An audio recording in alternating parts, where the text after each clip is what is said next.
అలా బేతాళుణ్ణి అక్కడ్నుండి తీసుకుని వెళ్లటానికి వచ్చిన విక్రమార్కుణ్ణి నెమ్మదిగా మాటల్లో పెట్టి ఒక కథని చెప్పడం మొదలు పెడతాడు బేతాళుడు.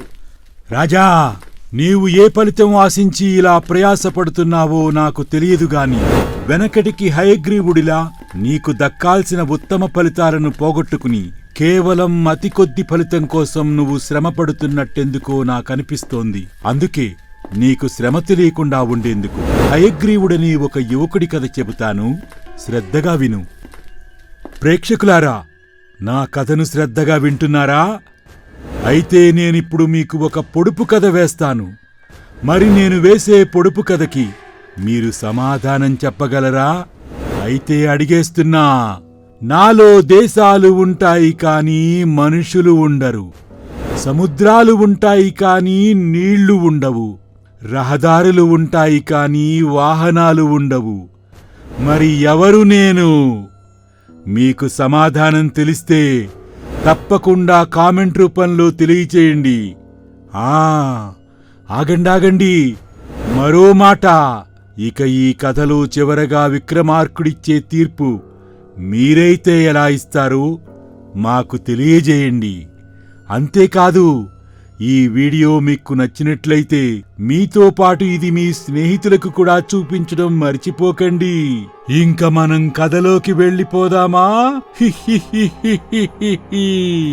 ఒకప్పుడు మహానదీ తీర ప్రాంతంలో హయగ్రీవుడనే యువకుడుండేవాడు. అతనికి ఒక చిన్న చెరువు కింద కొద్దిపాటి పొలం ఉంది. ఆ పొలాన్ని పండించుకుంటూ అతను జీవనం సాగిస్తూ ఉండేవాడు. అలా కొన్ని సంవత్సరాల పాటు వ్యవసాయం బాగానే సాగింది. కాని అందుకు ఆధారంగా ఉంటున్న చెరువు క్రమంగా ఎండిపోనారంభించింది. అందువల్ల హయగ్రీవుడు చాలా నష్టపోతాడు. అసలు ఈ వ్యవసాయం నాకు బొత్తిగా గిట్టుబాటు కావట్లేదు. రోజంతా కష్టపడినా నాకు కడుపు నిండటం కష్టంగా ఉంది. అయితే నాకొచ్చింది ఇదొక్కటే. ఇప్పుడిక నేనేం చేయాలో నాకు అర్థం కావటం లేదు అని తనలో తాను మదనపడి ఎంతో ఆలోచించి చివరికి ఒక నిర్ణయానికి వస్తాడు హయగ్రీవుడు. నాకిప్పుడు ఏం చేయాలో అర్థమైంది. మనకేం లేనప్పుడు ఈ ప్రకృతి మనల్ని ఎప్పుడూ కాపాడుతూ ఉంటుందంటారు కదా. ఇప్పటి వరకు ఈ జల వనరులను వాడి వ్యవసాయం చేశాను. ఇక ఇప్పుడు అడుగంటిపోయాయి కాబట్టి ఇక నుండి ఈ పక్కనే ఉన్న అడవిలోకి వెళ్లి అడవి మృగాలను వేటాడి వాటిని అమ్మి డబ్బు సంపాదిస్తాను. ప్రస్తుతానికి అంతకు మించి చేయాల్సిందేమీ లేదు. అలా ఆ హయగ్రీవుడు పొట్టకూటి కోసం మృగాలను వేటాడి వాటి మాంసం విక్రయించి 4 డబ్బులు తెచ్చుకునేవాడు. అడవిలో పళ్ళు ఫలాలు దొరికేవి. అలానే తేనె కూడా దొరికేది. వాటిమీద ఆధారపడి జీవయాత్ర గడపవలసిన దుస్థితి హయగ్రీవుడికి ఏర్పడుతుంది. ఒకనాడు అతను అడవిలో తిరుగుతూ ఉండగా ఒకచోట ఒక ముని తపస్సు చేసుకుంటూ కనిపిస్తాడు. ఏంటి విచిత్రం! ఇంతకాలంగా ఈ అడవిలో నేను ఒక్కడే ఉన్నాను అనుకున్నాను. కాని ఈరోజు నాకు తోడుగా ఈ ముని కూడా ఉండటం నాకెంతో సంతోషాన్నిస్తోంది. రోజూ ఈ అడవి మృగాల మధ్య తిరిగే నాకు కనీసం మాట్లాడటానికి ఒక మనిషి తోడు దొరికింది అని మనసులో అనుకుని హయగ్రీవుడు ఆ చుట్టుపక్కల ఉండే పండ్లు, కందమొలకలు, తేనె తెచ్చి ఆ ముని ముందు పెట్టి సాష్టాంగపడతాడు. అది చూసి ఆ ముని ఇలా అడుగుతాడు. ఓ యువకుడా, ఎవరు నువ్వు? ఎందుకు నాకివన్నీ తెచ్చిపెడుతున్నావు? అసలు నువ్వు అడవిలోకెందుకొచ్చావు? అయ్యా, నా పేరు హయగ్రీవుడు. ఈ అడవి పక్కగా ఉన్న గ్రామంలోని వ్యవసాయం చేస్తూ ఉండేవాణ్ణి. అయితే కొంతకాలం తీవ్ర అనావృష్టి రావడంతో పంటకు నీరందక బీడుభూములుగా మారిపోవడంతో నా జీవనాధారం కోసం ఇలా అడవిలోకొచ్చాను. ఇక సాటి మనిషిగా మీకు సాయం చేయాలి అనిపించింది, అందుకే చేశానంతే అని తన గురించంతా వివరంగా చెప్తాడు హయగ్రీవుడు. దాంతో ఆ ముని అతని కానుకలు స్వీకరించి అతన్ని ఆశీర్వదిస్తాడు. అది మొదలు హయగ్రీవుడు రోజూ కొన్ని పళ్ళు, తేనె సంపాదించి ఆ మునికి సమర్పించి తరువాత తన పని తాను చూసుకుంటూ వచ్చేవాడు. ఇలా కొద్ది రోజులు గడిచాక ఆ ముని హయగ్రీవుడితో ఇలా అంటాడు. నాయనా, ఎన్నాళ్ళు ఏ ఫలితం ఆశించకుండా నువ్వు నాకు చేసిన సేవలకు నాకెంతో సంతోషంగా ఉంది. అయితే ఈరోజు నిండు పౌర్ణమి. ఈరోజు నువ్వేదైనా కోరుకున్నట్టయితే అది నేను తీర్చగలను. అయితే నీ కోరికను తీర్చే శక్తి నాకు ఈరోజు ఒక్కరోజు మాత్రమే ఉంటుంది. అందుచేత నీ స్థితికి తగిన కోరిక ఏదన్నా ఒకటి కోరుకో, వెంటనే అనుగ్రహిస్తాను అంటాడు ఆ ముని. దాంతో ఆనందంతో ఉబ్బితబ్బిబ్బైన హయగ్రీవుడు ఆ మునిని ఇలా అడుగుతాడు. స్వామి, ఈ అడవిలోకి వచ్చినప్పటినుంచి నాకు జీవితం బాగానే సాగుతోంది. ప్రస్తుతం నాకంటూ ప్రత్యేక కోరికలేం లేవు. అయితే నేను ఎప్పుడూ బాగా కష్టపడి గొప్ప ధనవంతుణ్ణవ్వాలని కోరుకునేవాణ్ణి. కాని ఆ నా కోరిక ఇప్పటికీ నెరవేరలేదు. నా జీవితంలో ఒక దారిద్ర్య బాధ తప్ప మరే బాధ లేదు స్వామీ. నాయనా, నీకు ఉన్న బాధ ఏదైనా ఒక కోరిక రూపంలో వెళ్ళబుచ్చావంటే నేనది తప్పక నెరవేరుస్తాను. కాబట్టి నీకేం కావాలో కోరుకో. అలాగే స్వామి, మీరు ఇంతలా చెప్తున్నారు కనుక అడుగుతున్నాను. నాకు ఒక బిందె నిండా బంగారు కాసులు కావాలి స్వామి. ఈ జీవితానికి ఏ లోటు లేకుండా సుఖంగా బతికేస్తాను. సాధ్యమైతే అవి నాకిప్పించండి స్వామి అని వేడుకుంటాడు హయగ్రీవుడు. అయితే అది విన్న ఆ ముని మరేమీ ఆలోచించకుండా వెంటనే ఇలా అంటాడు. అలాగే, నీ కోరిక తప్పకుండా నెరవేరుతుంది. నువ్వు ఇంటికి వెళ్ళి చూసుకో. నీకు కావలసింది బిందె నిండా బంగారు కాసులు నీకు నీ ఇంట్లోనే లభిస్తాయి అని అంటాడు ఆ ముని. దాంతో హయగ్రీవుడు వెంటనే ఆ మునికి కృతజ్ఞతలు తెలిపి అక్కడ్నుండి సెలవు తీసుకుని వెంటనే ఇంటికి వెళ్లి చూసుకుంటే అతని ఇంట్లో ఒక బిందె నిండా బంగారు కాసులు కనిపిస్తాయి. ఆ ధనం చూసుకుని అతను ఎంతో మురిసిపోయి తన మనసులో ఇలా అనుకుంటాడు. మొత్తానికి ఆ ముని ఎంత శక్తిగలవాడో, ఎంత దయగలవాడో. నా కష్టాలన్నీ ఒక్క క్షణంలో తీర్చేశాడు. ఇంతకాలానికి ఆ ముని దయ వల్ల నా దారిద్ర్యం తీరిపోయింది. ఇక నేను చాలా సంతోషంగా బ్రతకచ్చు అని చాలా సంతోషంగా ఆ మునిపై అంతులేని భక్తి పుట్టుకొస్తుంది. అందుచేత అతనికిప్పుడు ఆ అరణ్యంలో ఏమీ పనిలేకపోయినా పాలు ఫలాలు తీసుకుని రోజూ అరణ్యానికి పోయి ఆ మునికి సమర్పించి ఆయనకు తన కృతజ్ఞతలు తెలుపుకుంటూ వచ్చేవాడు. దాంతో ఒకరోజు ఆ ముని ఇలా అంటాడు. నాయనా, ఇప్పటికే నీ కోరిక తీరిందనుకుంటాను. అయితే నేనొక మాట చెప్తాను, జాగ్రత్తగా గుర్తుపెట్టుకో. ఇంతకాలం హయగ్రీవుడి వద్ద డబ్బు లేదు కాబట్టి నీకెవ్వరితోనూ పని లేదు. కాని ఇప్పుడు హయగ్రీవుడు ఒక సంపన్నుడు కాబట్టి ఇప్పుడు ఊళ్ళో అందరికీ నీతో పని పడుతుంది. వారి అవసరాల కోసం వారు నీకు లేని గౌరవం ఆపాదిస్తూ నిన్ను కీర్తిస్తూ నీ వెంటే తిరుగుతూ ఉంటారు. కాబట్టి వారితో కొంచెం జాగ్రత్తగా ఉండు నాయనా. అలాగే స్వామి, తప్పకుండా మీరు చెప్పినట్టు చాలా జాగ్రత్తగా ఉంటాను. నేను మళ్ళీ వస్తాను. ఇక నాకు సెలవిప్పించండి అని చెప్పి హయగ్రీవుడు తిరిగి అక్కడ్నుండి వచ్చేస్తాడు. అయితే అతను గర్భదరిద్రుడిగా ఉండగా ఆ ఊళ్ళో ఎవ్వరూ కూడా అతన్ని హయగ్రీవా అని పలకరించను కూడా పలకరించుండరు. కాని ఆ ముని చెప్పినట్టు అతని దగ్గర అంతులేని ధనం చేరినట్టు తెలియగాని ఊళ్ళో అందరూ అతనికి ఆప్తులైపోతారు. అందరూ అతని మంచి కోరేవారే. అందులో లక్ష్మి అనే ఒక పెద్దావిడ హయగ్రీవుడి ఇంటికి వచ్చి ఇలా అంటుంది. ఎలా ఉన్నావురా అబ్బాయ్? ఎంతైనా నువ్వు మా సుబ్బయ్య కొడుకువి. ఈ ఇంట్లో ఉండే కర్మ నీకేమిటి చెప్పు? మంచి ఇల్లు కట్టుకో, మంచి బట్టలు కట్టుకో, సుఖంగా ఇంత తిని 10 మందికి పెట్టు. ఖర్చుగాని ధనం వెంట ఉన్నా, ఒంటరిగా ఉన్నా బ్రతుకు వృధా. ఘనంగా నువ్వు బతుకుతూ ఉంటే గొప్పింటి వాళ్ళు నీకు పిల్లనిచ్చి పెళ్లి చేస్తారు. నీ స్థాయి అన్ని విధాలా పెరుగుతుందనుకో అని లక్ష్మి తన ధోరణిలో హయగ్రీవుడికి సలహా ఇస్తుంది. హయగ్రీవుడికి కూడా పెళ్లి అనేసరికి ఆశ కలిగి ఆమెతో ఇలా అంటాడు. నాక్కూడా జీవితం మీద ఆశ కలుగుతుంది పెద్దమ్మా. నిజంగానే గొప్పగా ఖర్చు పెడితే గొప్ప సంబంధం వస్తుందంటావా? అయ్యో, ఎందుకు రాదురా? ఎంత చెట్టుకంత గాలి అని నీ స్థాయిని బట్టి నీకొచ్చే సంబంధం కూడా ఉంటుంది. కాబట్టి నేను చెప్పినట్టు చెయ్యి. నీకు గొప్ప సంపన్న సంబంధం రాకపోతే నన్నడుగు అని చెప్పి అతని చేత డబ్బు ఎడాపెడా ఖర్చు పెట్టిస్తూ ఉంటుందావిడ. అలా 1 నెల తిరుగుతుంది.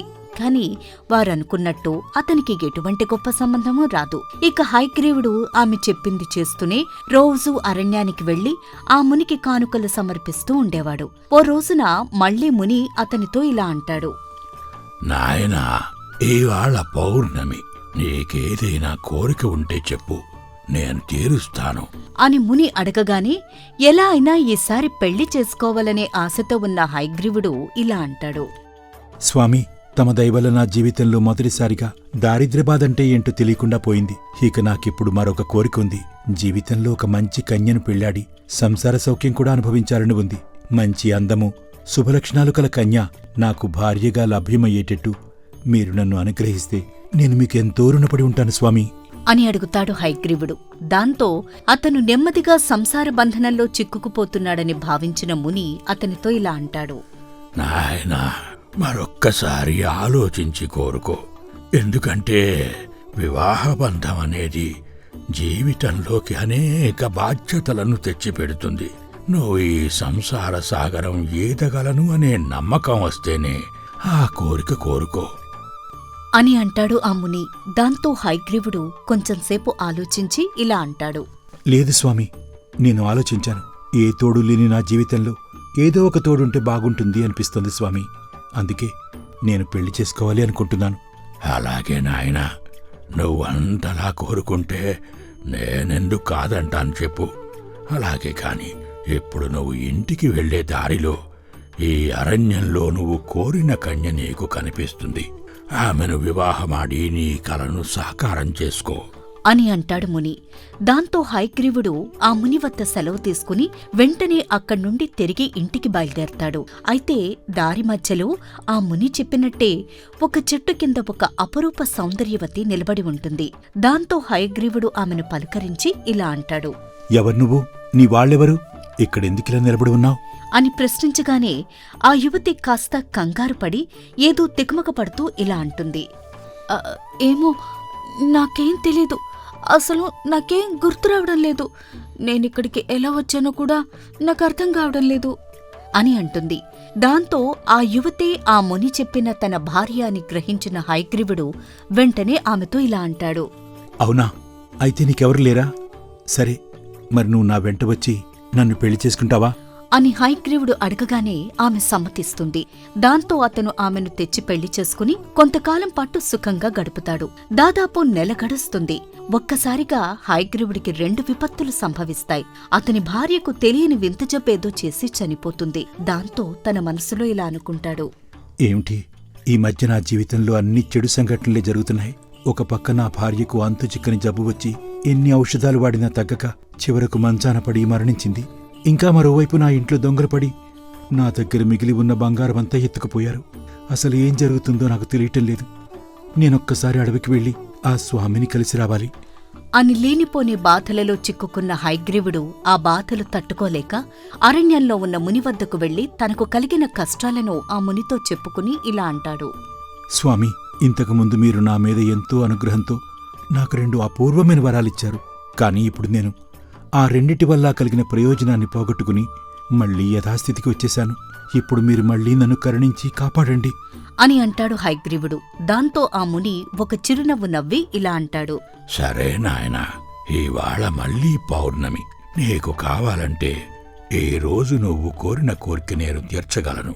కానీ గుర్తుంచుకోసుమా, ఇదే నీ ఆఖరి కోరిక అవుతుంది. ఎందుకంటే ఇక్కడ ఇంక నా తపస్సు ముగిసింది. రేపు నేను హిమాలయాలకు వెళ్ళిపోతున్నాను. ఇంక నేను నీకు కనిపించను. అందుకే జాగ్రత్తగా ఆలోచించి కోరుకో నాయనా అని అంటాడు ముని. ఆ మాటలకు హయగ్రీవుడికి ఏం చెయ్యాలో అర్థం కాక వెంటనే ఇలా అంటాడు. అలా అయితే నాకు మళ్లీ ధనాన్ని, మరొక భార్యను దయచేసి ఇవ్వండి స్వామి. నాకు ఇక ఏ కొత్త వరం వద్దు. లేదు లేదు, అలా 2 వరాలు నేను ఒక్కసారిగా ఇవ్వలేను. కాబట్టి నువ్వు ఏదైనా ఒక్క వరమే కోరుకో. కాని జ్ఞాపకం ఉంచుకో, ఇదే నేను ఇవ్వగల చివరి వరం అని మళ్లీ హెచ్చరిస్తాడా ముని. దాంతో హయగ్రీవుడు కొంతసేపు ఆలోచించి, అలా అయితే మునివర్య, అయితే నేను ఎక్కడ పోగొట్టుకున్నానో అక్కడే వెతుక్కుంటాను.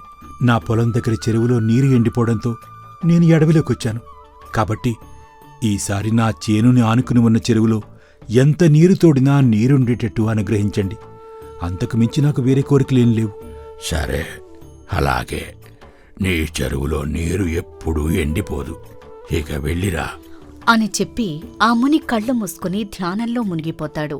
అక్కడ్నుండి హయగ్రీవుడు తన చేను దగ్గరకు వెళ్లి చూస్తే ఎండిపోయిన చెరువు నిండా నీరుంటుంది. హయగ్రీవుడు వెంటనే పొలం దున్ని దానికి పుష్కలంగా నీరు పెట్టి పంట వేస్తాడు. పొలం బాగా పండుతుంది. అలా నీటి కరువు తీరిపోవడం చేత హయగ్రీవుడు ఆ కాస్త పొలంలోనే పంటలు మార్చి మార్చి పండించి డబ్బు వెనకేసి త్వరలోనే కాస్త స్థితిపరుడయ్యాడు. దాంతో అతనికి చాలామంది పిల్లలిస్తామని ముందుకొచ్చారు. అలా హయగ్రీవుడొక అందమైన పిల్లను పెళ్లాడి పిల్లలు కని సుఖంగా జీవిస్తాడు. అయితే రాజా, ఇక్కడ నాకొక సందేహం. మొదట తనకు ధనమూ భార్య తప్ప ఇంకేం అవసరం లేదన్న హయగ్రీవుడు ఏదో ఒకటే కోరుకోమని ఆ ముని అన్నప్పుడు ఆ రెండిటిలో ఏదో ఒకటి కోరక మూడోది ఎందుకు కోరాడు? ఈ ప్రశ్నకు సమాధానం తెలిసి కూడా నువ్వు చెప్పకపోయావో నీ తల 1000 వక్కలవుతుందిగాక. చెబుతాను బేతాళా, చెబుతాను. ఆ హయగ్రీవుడు మూడోసారి తెలివిగానే వరం కోరాడు. అతను ధనం వల్ల భార్య వల్ల సుఖం ఎరిగి ఉన్నవాడు కావటం చేత మొదట కొత్త వరం ఏమీ కోరక ఆ రెండిటినే తిరిగి కోరాడు. కాని ముని తనకు ఒక్క వరం మాత్రమే ఇవ్వగలడు అని తెలిసినప్పుడు అతను ఆలోచించవలసి వచ్చింది. ధనం, భార్య ఏ ఒకటి తనకు తృప్తి కలిగించదు. పైగా రెండూ నిలిచేవి కావు. ఆ సంగతి అతనికి అనుభవం ద్వారా తెలిసొచ్చింది. వాటికన్నా భూమి శాశ్వతమైంది. వ్యవసాయం తన చేతిలో ఉన్న విద్య. అతనికి లేనిదల్లా నీరు. చెరువులో నీరున్నంతకాలం అతను వ్యవసాయం చేసుకుని తృప్తిగా బతికినవాడే. అందుచేత తన చేతిలో లేని సుఖం కన్నా తన చేతిలో ఉన్న తృప్తి కోసం హయగ్రీవుడు చెరువులో నీరుండాలని కోరాడు. అతని సుఖానికి అదే మూలాధారమైంది కూడా. భళా విక్రమార్క భళా, నువ్వు సరైన సమాధానం చెప్పావు. అయితే నువ్వొక సంగతి మరిచిపోయావు. నువ్వు నా ప్రశ్నలకు సమాధానం చెప్పడంతో నీకు మౌనభంగం కలిగింది. ఇక నేను వస్తాను అని వెంటనే బేతాళుడు విక్రమార్కుడి భుజాల నుండి ఎగిరిపోయి తిరిగి చెట్టుపైకెక్కి కూర్చుంటాడు. ప్రేక్షకులారా, నా కథను శ్రద్ధగా విన్నారా? అయితే ఈ కథ సమాధానం మీరైతే ఎలా చెబుతారో కామెంట్ రూపంలో చెప్పండి. మీకు ఒక పొడుపు కథ వేశాను, గుర్తుందా? నాలో దేశాలుంటాయి కాని మనుషులుండరు, సముద్రాలు ఉంటాయి కాని నీళ్లుండవు, రహదారులు ఉంటాయి కాని వాహనాలు ఉండవు. మరి ఎవరు నేను? శబాష్! చాలామంది కరెక్ట్ సమాధానం ఇచ్చారు. దాని సమాధానం ప్రపంచపటం. ఈ సూపర్ స్టోరీస్లో కథలు బాగుంటే మీరు తప్పకుండా లైక్ చేయండి, మీ స్నేహితులకు షేర్ చేయండి. అలాగే సబ్స్క్రైబ్ చేయడం మర్చిపోవద్దు. ప్రతి ఆదివారం మీ ఫ్యామిలీతో నన్ను చూడటం మర్చిపోవద్దు.